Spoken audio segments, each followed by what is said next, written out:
You are the sponsors of the Roadsports Series, which is coming up next here at Croft Circuit, and that's just as soon as the cars from the previous race have been recovered. Lots of drivers double duty this weekend, really. They're using this Roadsports race before they do Club Enduro tomorrow. So just give us a little idea how tomorrow may go. Yeah, absolutely right. So 45-minute race, and it has a rolling start. So the cars will come onto the grid, they'll stop, and then they'll be taken on a full lap off the circuit behind the pace car, and then they'll go off into the 45-minute race. There is, of course, pit stops as well. That's between 15 and 30 minutes into the race. 60-second mandatory pit stop that they have to make. If they stop at the wrong time or if they're not long enough, then they will be penalised. And then you've got a couple of solo-driven cars there on the second row. Daniel Sylvester, who I think has already done quite a bit of racing this week, Ian. He's out in Audi TT today. Yep, he was out with us at Donington Park on Monday, both in the MR2 Championship, which is racing for a while, but also the hot hatches as well, driving the ex-Chris McCloy car there. So Dan Sylvester, a very busy driver with the 750 Motor Club this season. Here we are on board with the Darkside Developments car of Daniel Sylvester that's lining up there on the second row of the grid. So we are on board there with that number 6 Audi TT. Yes, that should be interesting watch during the course of this race with potentially slippery track at places. So 45 minutes on the clock then. The safety car is about to pull into the pit lane for this rolling start. Pit stops, don't forget, 15 to 30 minutes into this race. They've got to be 60 seconds at least, 70 seconds for a handful of the cars. And it should be a very interesting race in prospect. The safety car now pulls in. So it's down to Matthew Hampson to control the pace. Red lights on, they go out, and away we go for the first TQR Roadsports race of the season. And heading down towards the first corner, it's Hampson in the lead. Oh, but he takes a lot of curb there, and he spins, takes out Daniel Sylvester. He's going to rejoin the circuit.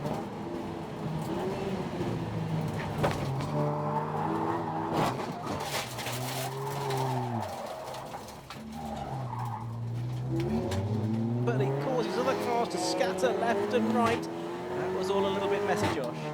Fortunately, these drivers are using this as a test session for tomorrow. It looked like 10 times there, so it is 27 that leads. That's Mark Rice. Up to second is coming in Jones in the BMW Compact. And there, though, I'm afraid, it's a very damaged front end to Matthew Hampton's car. That could have got a lot worse, though. Daniel Sylvester there in the Audi TT really saved it quite well as he was sliding across the circuit. Here come the leaders through the cement dust. There through the S's. Into third position has come Rob Baker out of the Volkswagen Golf this year. And that area most developed car from a road car. It's even got the sat-nav still in it, I noticed when I had a look around that car this morning. So great to see newly developed cars out there for this year. And qualifying down in 6th position.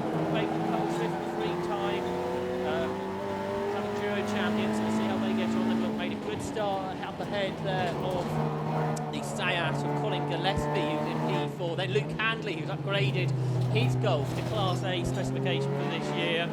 Another multiple Club Enduro Class champion. And then completing the top 6 that have got away is Nigel Greensall in his BMW M3. So it's 6 cars for the lead across the line. And a challenge for the lead. Here comes Ian Jones around the outside of Mark Rice. He's got lots of power in that BMW Compact. Can he get the car stopped at the end of the straight? He can. So into P1 goes the oldest car by far in this group. Yeah, and we've got one in the pits as well. That's the 701 car of the Wilmots. That's out of the race, but no, great effort that from Ian Jones down the straight of the power past Mark Rice and into the lead of the race then. Rob Baker there in third place in that Golf. Golf's 34th at the moment then. There is the 151 car, which is slowing that of Colin Gillespie.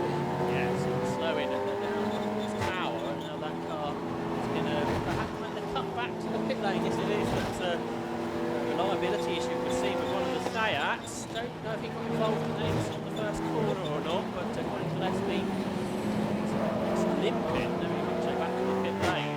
There you can see the Scottish racer and Marshall might even give him a bit of a hand. I think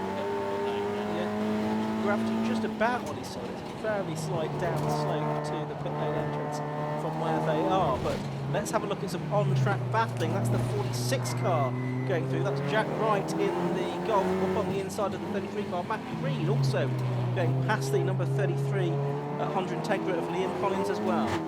Looks like the Seat that pitted has got some sort of spillage in the car. There's lots of cloths being put into the passenger side of the car. Spillage into the cockpit. Anyway, let's have a look at the lead battle, because there's that new area Motorsport Volkswagen Golf of Rob Baker, making a much tighter line than a type of car he's very used to, because he's been racing a Seat over the last few years, and at the moment he's trying to chase down the Seat there of Mark Rice. 380 brake horsepower, big turbocharged Volkswagen Golf there. Then for Rob Baker with his teammate now just behind him, Luke Handley. So for the last 3 years, Rob Baker's won Class A, Club Enduro, Luke Handley's won Class B. They're both in the same class this year. They look pretty similarly paced in the early stages of this one. Nigel Greensill just behind and catching them, I reckon. It's Josh Lawton in his Honda Civic.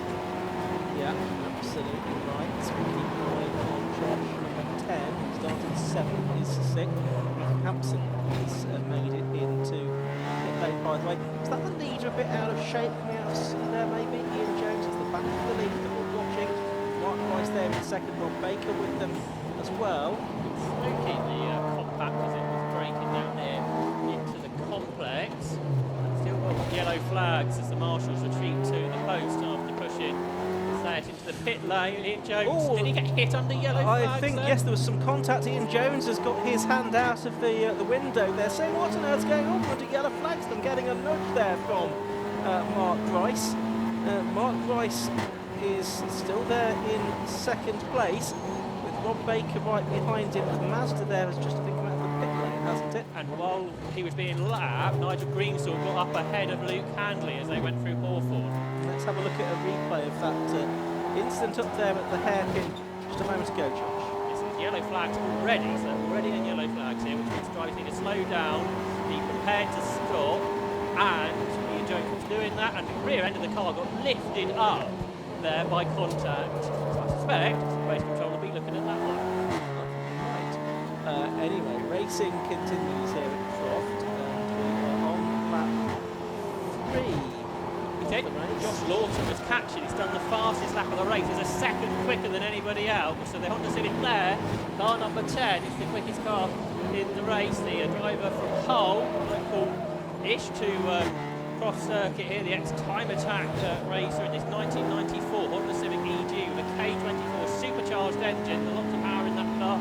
All over the back now of Luke Handley as they battle over 5th place. Yellow flags are in this time, so they can race this time through the complex. And Ian Jones, therefore, brakes later, turns into the hairpin, not under pressure from Mark Rice. Part of one of their cars is in the middle of the road as they turn their way out of the hairpin. Still in 3rd place is Rob Baker, and then up to 4th, Nigel Greensill looks quicker than all of them, perhaps unsurprisingly, the 8th historic racer there in P4. Then a gap back to Luke Handley, who's still ahead of Josh Lawton, who's all sideways over the curbs, and he saves it, but a big moment there. It was indeed a big moment. So here is the race leader, Ian Jones still, 6 tenths to the good, 4 tenths I should say to the good at the beginning of the lap. Being chased by Mark Rice here. There's Nigel Greensill looking as if he's going to try and make a move there on Rob Baker as well in that BMW. Nigel Greensill racing all kinds of different cars over the years. There's the Gillespie car that's made its way into the pit lane, and it's the main car there to get back there a little bit further to Luke Handley in 5th position. Just about 7 minutes of this race so far. We've had quite a lot of action already packed into those 7 minutes. Here's the leader, who is surely going to catch up with some traffic in the form of the number 82 Mark Lane Honda Civic. And it's side by side for the lead into the hairpin, because round the outside is trying Mark Rice. Ian Jones here, you can see, is on the inside of the Seat there as they run side by side through the circuit, through the corner. Ian Jones doesn't give a huge amount of room to the Seat driver, who's all over the grass. He's going to lose momentum, lose positions, there.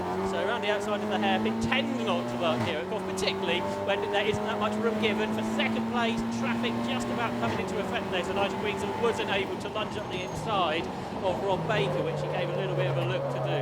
It also meant that Mark Grice has been delayed getting past that back marker as well, so he's going to lose ground there as well to Nigel Greensall, so he's lost quite a few car lengths. So it's BMW leading, Ian Jones, Volkswagen Golf in second now, Rob Baker, BMW in third, Nigel Greensall, and the car off there is number 25.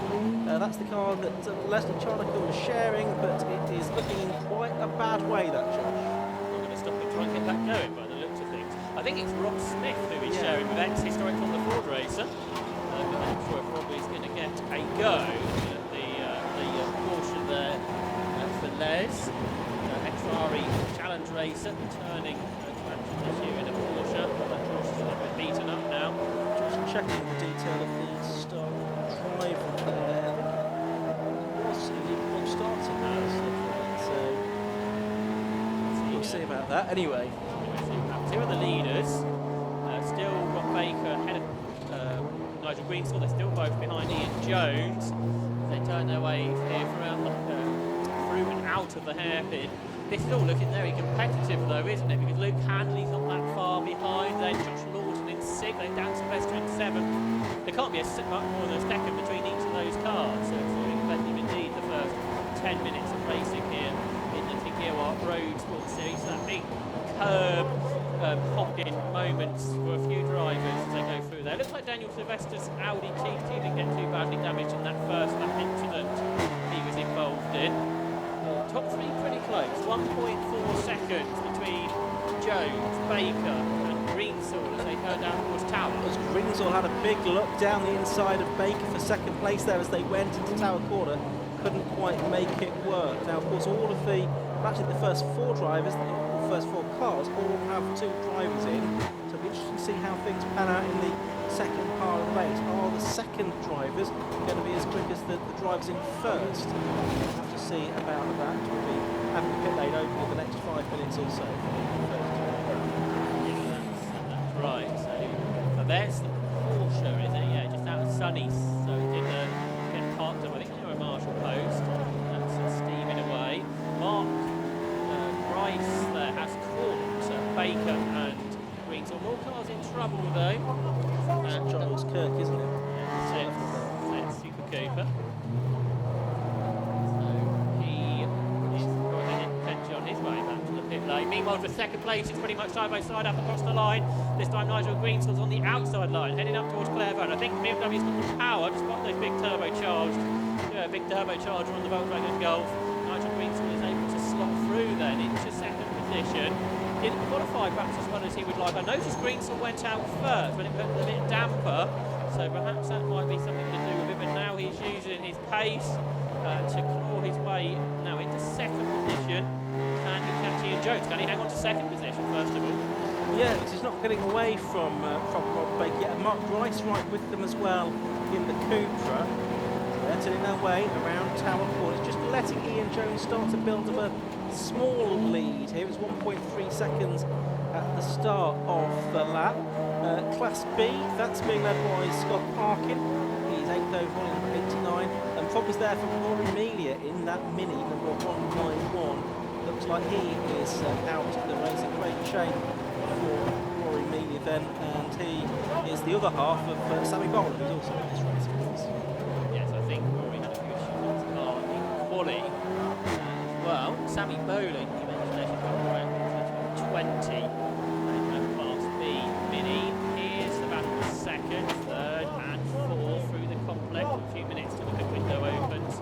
And this means Ian Jones through the traffic, so very much pulled away, pulled clear from Nigel Greensall, who runs out wider than Rob Baker, but tightest line of all is with the Seat of Mark Grice. But I don't think Grice has got a good enough exit there to challenge up towards Clairvaux. So the gap is 2.4 seconds now then from Ian Jones back to Nigel Greensall, but you would suggest their co-drivers may not be as quick as who's at the wheel now. Into the pits has come down Sylvester, and there's a tyre on the grass in front of us. So whether those two facts are related, I'm unsure. Yeah, not quite sure where that's come from.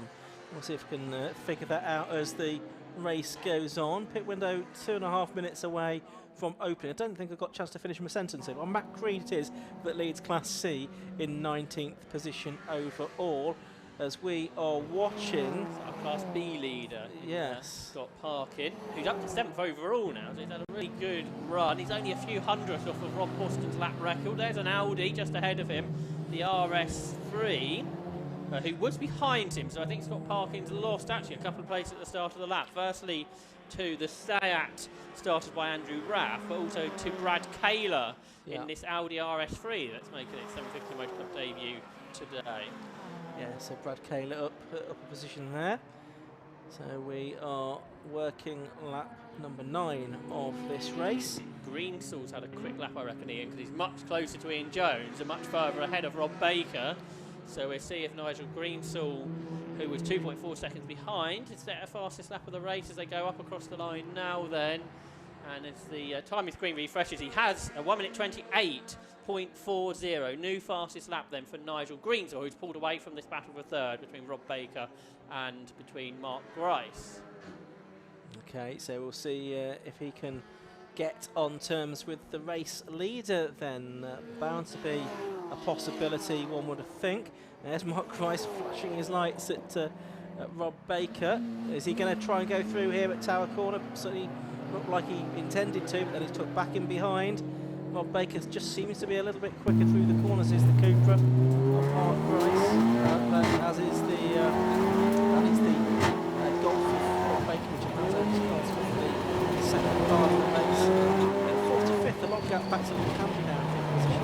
Who's only just ahead of that Josh Hamilton on the 10. I think Dan Silvestri back out in the race when he was his tyre. It's going drift out to the complex. Meanwhile, very sideways Ginetta that's spun. That's the 101 car, which is Andy Shepherd's in his Ginetta G40. More standard machine, get a big spin there coming out of the S's.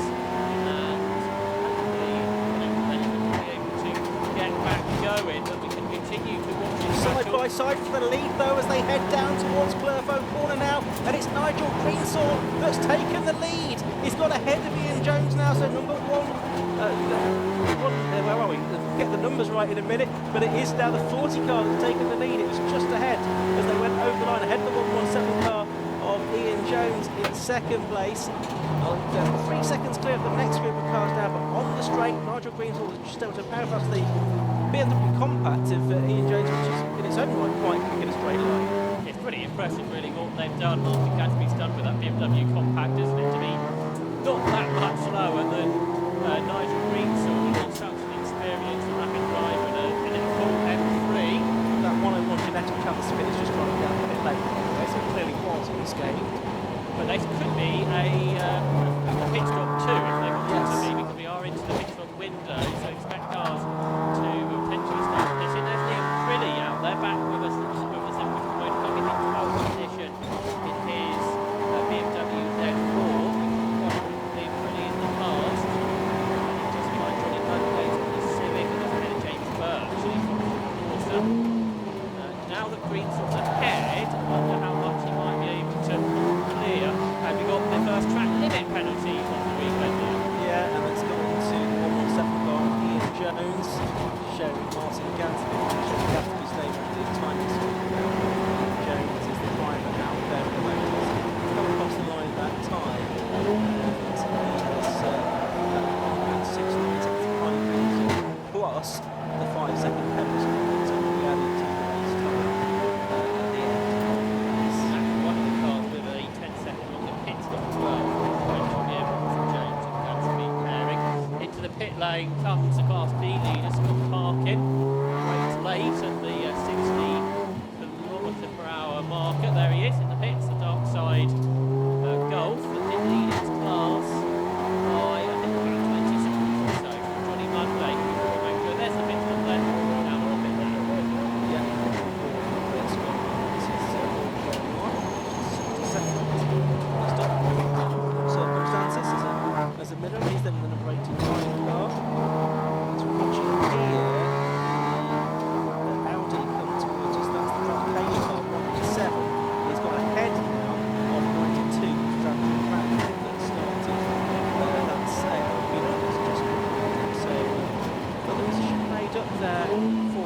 trailing a 7 who started 13th on the grid. He's now inside. In fact, 5th, no, 6th. Leader, Nigel Greensill leads lap number 12 of this race. It's Jim Bentley with car 59. Harrison James close to leading with about 17th, I think. He's pitching also into the pit for a driver change. It's Jack Wright that hands over to his brother George in Volkswagen Golf.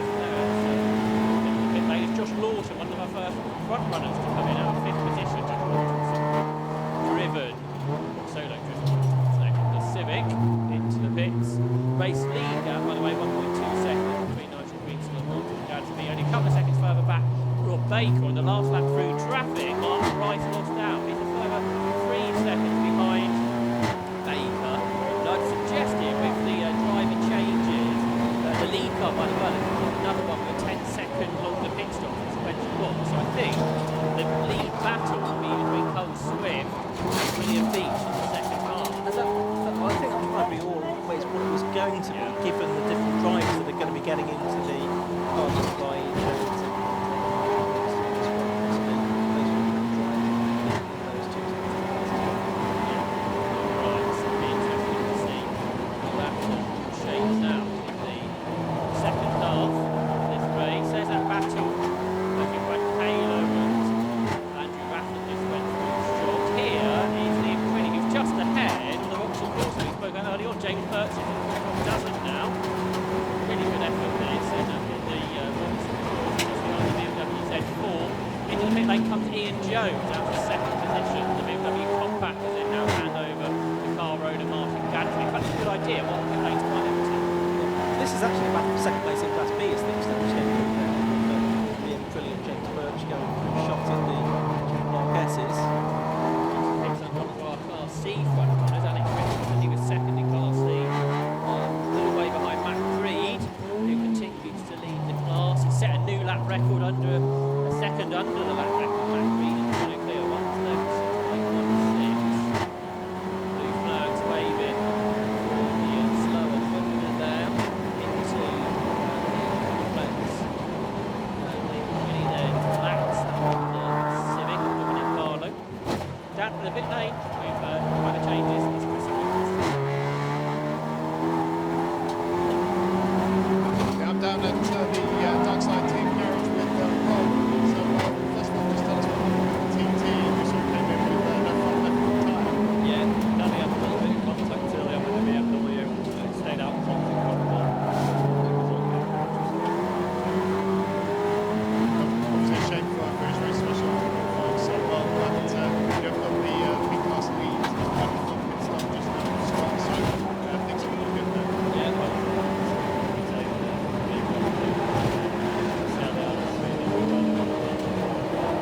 Just for the update. Ian, let's just go back to you. Thanks, Chris. There is the car of Nigel Greensill, which is leading on the road at the moment by about 3.5 seconds from Rob Baker in second place. It's Coventry Box Window is in 4th position as we are approaching the halfway point, Josh. In the pit stop, Josh Lawton has got himself up ahead of Martin Gadsby. So good pit stop there. Josh Lawton, that could get off on the podium. Okay. Great, you know, it's cool. No, as you can see, it's a clear track, but in the pit stop here, it's basically a whole lap, isn't it? 60 seconds station, about 37 to 2 hours around the lap. This course, there's Luke Handley, attacking Sammy Bowler in that Mini. So Luke Handley goes through then the multiple class B Handley Enduro. This upgraded Volkswagen Golden Rary Motorsport car. There's Josh Lawton flashing his lights in his Honda Civic. Just behind Josh Lawton, Scott Parkin. That's the Parkin who's also made a good pit stop here. We just heard from one of his team members in the Darkside team, TDIs, Parkin going well. Going down in just behind the Car C leader, Matt Reed. More cars in the pit lane, that's driver change, Andrew Raff to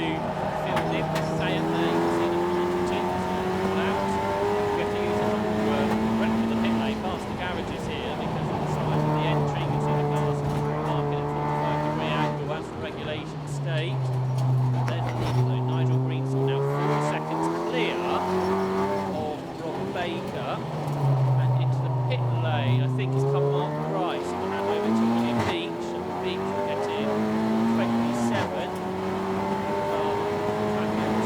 Stage. Yes, there it goes. Seconds ahead of Rob Baker, back in similar type of pace over the last few laps. There's actually Netta's on the running out after it's been an early stop. Leo out there as well, down to the William Brown, it's 182 model. And here we can see Chris Freeman, a number of the area run golfs, a little bit played a liveried car. Did that car in a bit of a fashion Anglesey this year, that's been rebuilt.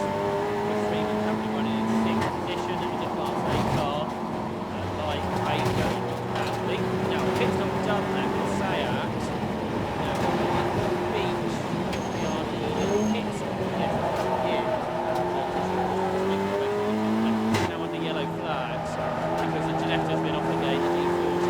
They know that Fenwick check started Gillette G40. There it is. Now dust, grass falling out the bottom of that car. Yeah, that's the car. 89 is Scott Parkin, of course. So it's Class B before the pit stops. Liam Crilly now is that leads Class B, although he should soon into the pits because he found tech before the pits were made. Third place, Matt Crilly, our Class C leader, is round.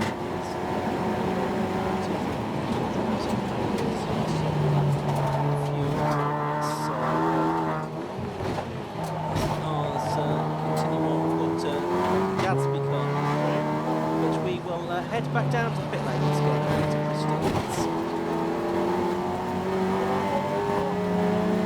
That's what we just saw Mark Price get out of the car and go down to teammate William. So that seemed like a very eventful race, didn't it?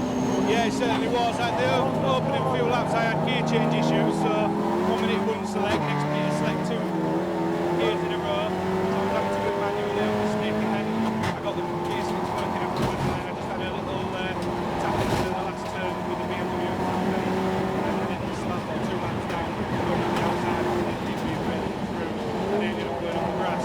So yeah, it was very eventful, yeah. We expected that to continue throughout the rest of the race. Yes, I would think so, yeah. It took me back to get the tyres clean and so it's just a matter of dealing with the background as we're having the road race. So obviously we're able to try and find a way around them, depending on where you capture them, and depending on whether you lose ground or gain ground on the one in front. Of course, you guys are also out tomorrow in the club enduro as well. So how much are you trying to protect the car and not get any damage to happen during the car for tomorrow's race? Yeah, that's it. The last thing you want to do really is have the mechanics working all night, fixing the car and the damage. So we've just got to take that in mind. But with it being the first race of the season as well, we sort of want to get the feel of what it's going to be like tomorrow, because quite a few of them around us, the Baker car, they're all in the same race tomorrow. So we have an idea of what's going to happen. We've got 2 hours. Thanks for chatting to us, Mark. Guys, as you can see, it's an absolute hive of activity in the pit lane here. So let's go back upstairs to Yep, right behind you, Chris, we've got Nigel Greensall into pits in the number 40 car, standard to James Collins, so you might be able to have a chat with him in a moment. John? So the car that's racing against Will Beach, just making his way up towards the hairpin now. So can Will Beach be our lead in pit stop, get out ahead of James Collins? BMW longer pit stop to serve, and it's yes, indeed, it's going to be behind, isn't it? Yeah, so Bryce goes past the Collins car now, so Collins car is just pits, pit stop, and Beach car here. So that is for the lead of the race. Baker's still staying out, isn't he, in the lead of the race in F1 at the moment, Josh? So is Luke Candy, so is Chris Freeman, so this is really nice strategy how to run this, and they're going to have to pit on the next lap or so, aren't they? Because the pit window shows 2.5 minutes. So therefore, maybe squeeze one more in, but no more than that. So Rob Bacon's going to get the driving today. Dan Sylvester's back in for pits again, so this will be for his mandatory stop this time, I think, won't it, George? Yeah, because he was just a couple of minutes too early with the tyre issue. So Chris, thanks for letting us know it was from that car. I did wonder. tyre fell off and then he was straight into the pit lane, basically. Chris Stevens is busy down the pit lane. He's finding more drivers.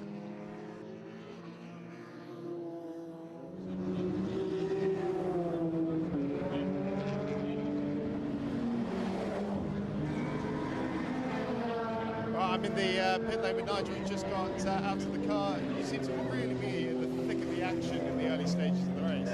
Yeah, it was very exciting. I'm not quite sure what happened as they came out of the first corner. There was a few cars that were involved, and I was just being really cautious and careful. Because our prime bet this afternoon is to get James, my co-driver, car owner. So James Collins, he needs to finish the race to get a signature on his licence, and it's his first season of racing, so we're just trying to build his spirits up and build it up. But everyone was getting a little bit crazy down into the first corner, so fortunately I managed to avoid all of that, and then just took the time to pick them off one at a time. Yeah, really pleased. You know, James and his team have done a great job on the car. It's a pleasure to work with. So it looks very fast up there. When do you think you're going to do? No idea at the moment. We've got a bit of a gear shift issue at the moment where when it's shifting again, it's getting big shorts and stuff. So that's quite interesting. So I'll brief James and when he was out there, he's a very smart, intelligent driver. So I said to him, we can take the time. We're not worried about when we finish off. Making it to finish the race and have fun. Absolutely. Well, we wish you all the best. And Ian, just before we go back to 200cc, there are some sponsor free just starting to come down. Phil,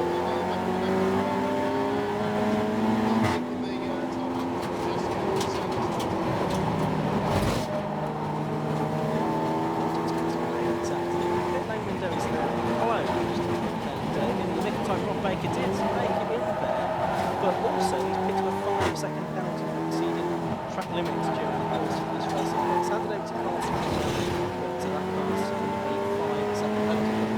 Got out ahead of Will Beach, probably by about 5 seconds, I'd suggest. So that's going to be interesting to see who has the pace, who gets the best of the traffic. At the end of this lap, we'll be able to run down the order. There's James Collins in one of his first races. I think he and Nigel Greenson was competed in the first day of the British Motorsport season in February. Before the next day at Croft. So see how James gets on. He's done that time within 4 seconds of Nigel Greenson's best, so that's not a bad effort. I think he's got the flashers on only, which I'm sure other drivers will love. I know it's not to get them, is it? So there's James Collins. I think he's inside the top 6 and probably around 4th. Chris is busy man in the pit lane. He's got more people than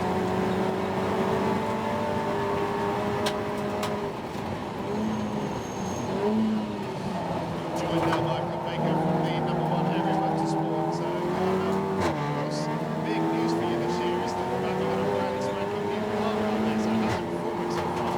Yeah, well, it's actually one of our Class B cars from last year that we brought up to Class A, and we've only had one dry day testing, so we've got onto this to get some dry running and some data and see what we can improve. The racer and me maybe go after positions, and yeah, I think we're quite P2 as people in front of me overtaking under yellows P1, and so I don't know what's happened with that. I haven't looked at the timing screen, but car feels good for straight out the box. We've had one dry test day this year, so pretty happy with it. And we expecting the same performance in the Club Enduro tomorrow. Yeah, well, it'll be at Club Enduro tomorrow, and like I say, we're kind of using this as a test, but obviously you want to win, don't you? So that's what we'll go for. So great. Carl's out there in the car at the moment. How do you think he's going to end up for you in the race? I mean, hopefully the car felt good when I brought it into it, and I don't know where other people were in pit stops, but we'll be happy with anything, to be honest. It's the first time I've first raced at this power, so we'll be happy with, top 5 in general, so that's a bonus. Awesome. Well, thanks for talking to us. Ian, Josh, just going back up to you. Yeah, but it's not good news for Rob Baker and Carlsford because their penalty is now a 15-second penalty. It's not just 5 seconds. So this is the order this thing's done before we take penalties into account. Rob Baker and Carlsford #1 lead on the road by 5 seconds, but have a 15-second penalty. Second is 27. That's Rob Beach now, having taken over from Mark Price. Car 27, as I say. Third is number 51, Rick Hamley. Fourth is number 40, that's James Collins. 5 second penalty. Fifth is number 187, 7th and leading Class B is Luke Hayton, that's marking 8th. Number 4 is Chris Freeman, another driver with 15 seconds of penalties. 9th to number 92, that's the fill-in, and Rafa Sam 10th and 12th, pretty good second in Class B. And in Class C, at the moment, it is still Matt Creed that is leading there, just scrolling down the order, and yeah, it is Matt Creed, but he has a 5-second penalty, but it shouldn't drop him back in positions as things stand.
Track is how similar it is to the order once the classification. James Collins is moving a couple of seconds on Nigel Green's lap times now, and he's starting to catch Luke Anthony for 3rd overall, and they have got this track limit penalty themselves, haven't they? But James Collins doing a good job, I would suggest there. So Nigel has been coaching him. Whenever Nigel talks, he always sounds so enthusiastic about everything, doesn't he? And just like he was last week, today. Then Johnny Monday back racing with us, doing some C1 racing for Chris Freeman over the last couple of years. He's back out with his Honda Civic, a couple dozen, and he's in 4th in Class B, but not far behind James Birch, who's 3rd, and he's really who's 2nd. Class B pretty close to one another. There's Dan Sylvester, the fastest driver on the circuit. He's unlapping himself at the moment. He goes down to his tower. Chris Sterling was made a few minutes ago. The sun's out now.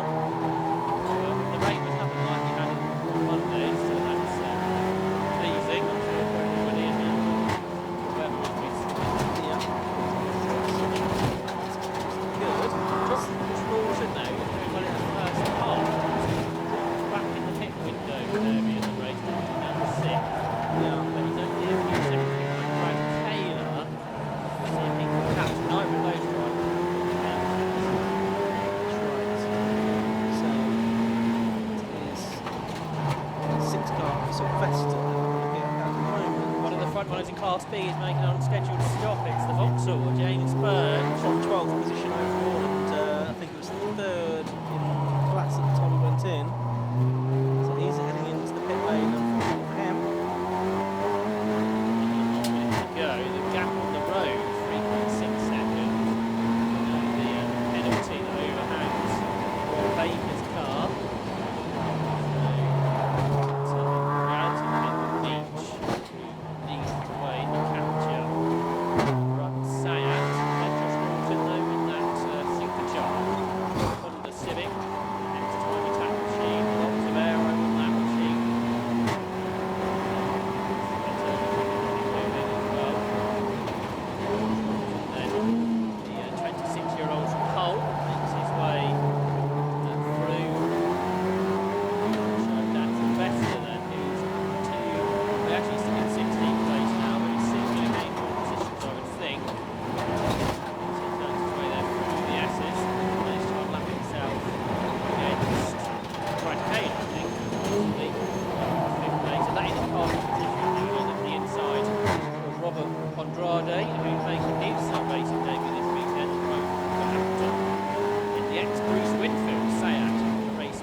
Sylvester then, the fastest man in this race, albeit 16th position overall now, taking a lap lead from the 1 car.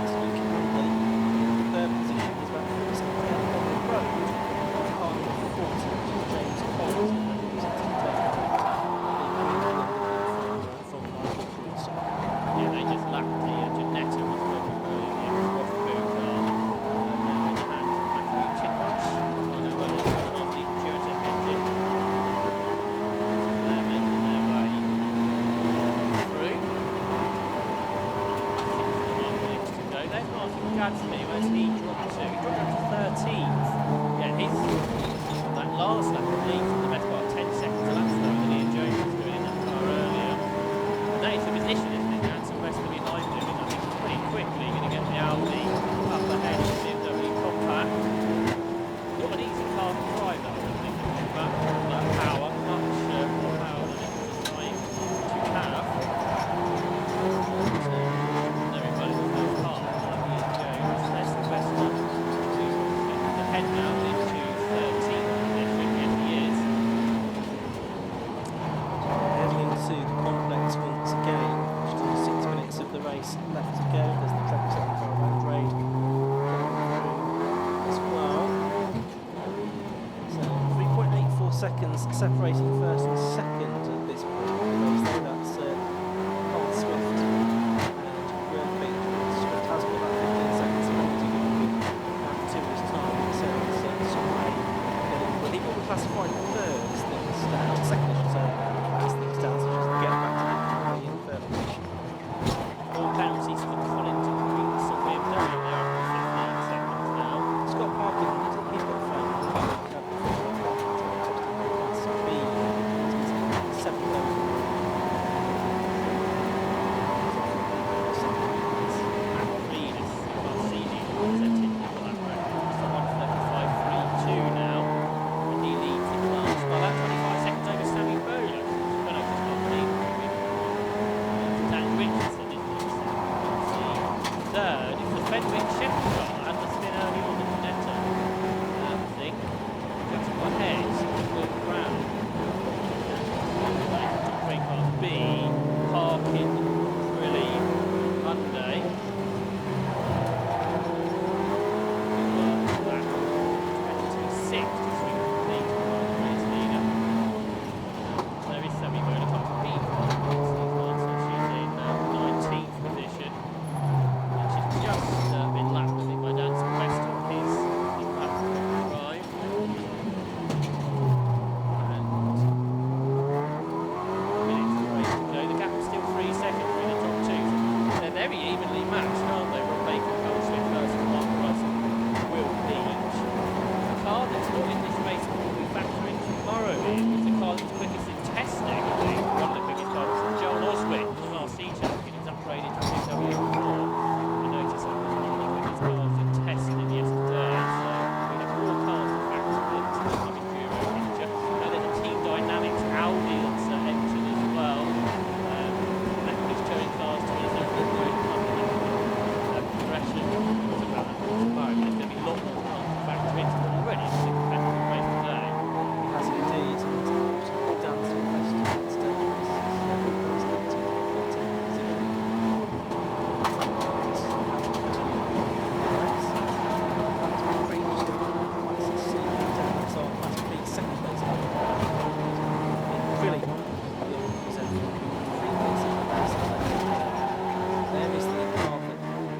Stan is going to take the win, not to go to the road. He's still about 3 seconds behind. Carl Swift, we've got 4 seconds or so behind Carl. Now that's Will Beach.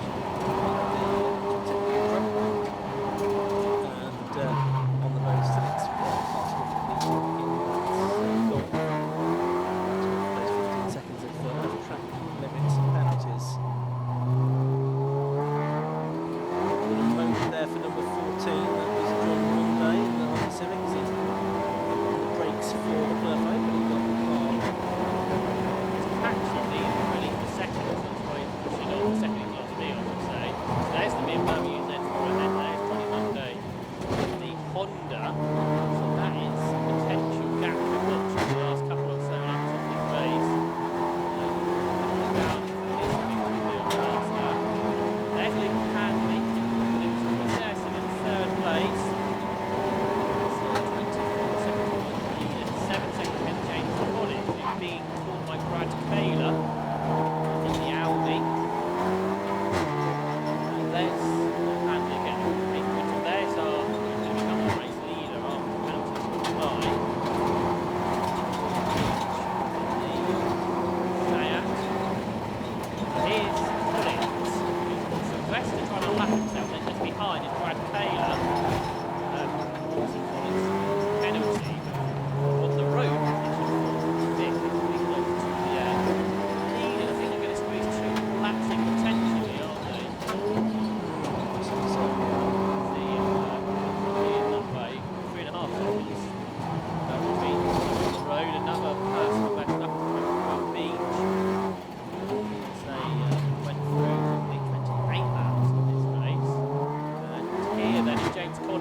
versus Brad Taylor, with Dan Sylvester between them, the back behind.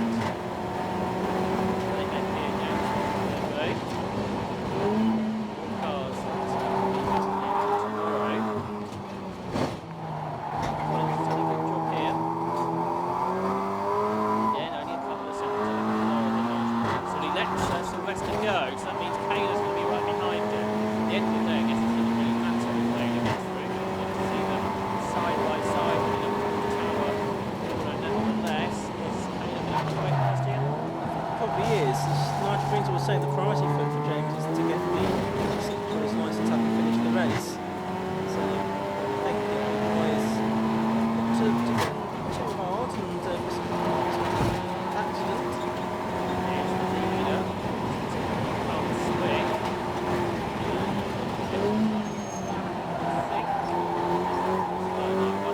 No checkered flag goes out. Checkered flag does play. In fact, it's right to touch and go. So the win on the road goes to Carl Swift, but it will be in fact Will Beach and Mark Rice that will be classified as the winner because they don't have the 15 seconds penalty that Rob Baker and Carl Swift do. So then I think Luke Hanley's going to cross the line now in third place. It will be third place. Brad Taylor. Brad Taylor dived up the inside of James Collins in the final corner. So he did get past him on the road, but only just. Here into the final corner comes Scott Parkin. Again, he's got a penalty, but unlike the overall lead, he's got a big enough gap. So here comes Scott Parkin in the Darkside TDI Golf to win Class B. So he takes a checkered flag now. Provisional results of that race. Of course, this is before all the penalties will necessarily have been applied, but there you can see on the roads at least Rob Baker, Carl Swift, the winners on the road, but they've got 15 seconds to be added to their times. That will drop them to second behind number 27 Mark Rice and William Beach, third number 51 Luke Handley, fourth Brad Kaler in 187, fifth is going to be number 40. That's the car of James Collins and Nigel Greensill, but they're actually behind Josh Lawton once the times are made. So number 10, Josh Lawton will be 5th, 40 Collins and Greensill 6th. Scott Parkin, 7th, number 89, winning Class B. 8th, number 92, Phil Neville, Andrew Raff. 9th, number 4, Chris Freeman, and running out the top 10, number 12, Liam Crilly, who also is 2nd in Class B. 3rd in Class B is John Munday. Daniel Sylvester coming back to 12th at the end with the fastest lap as well.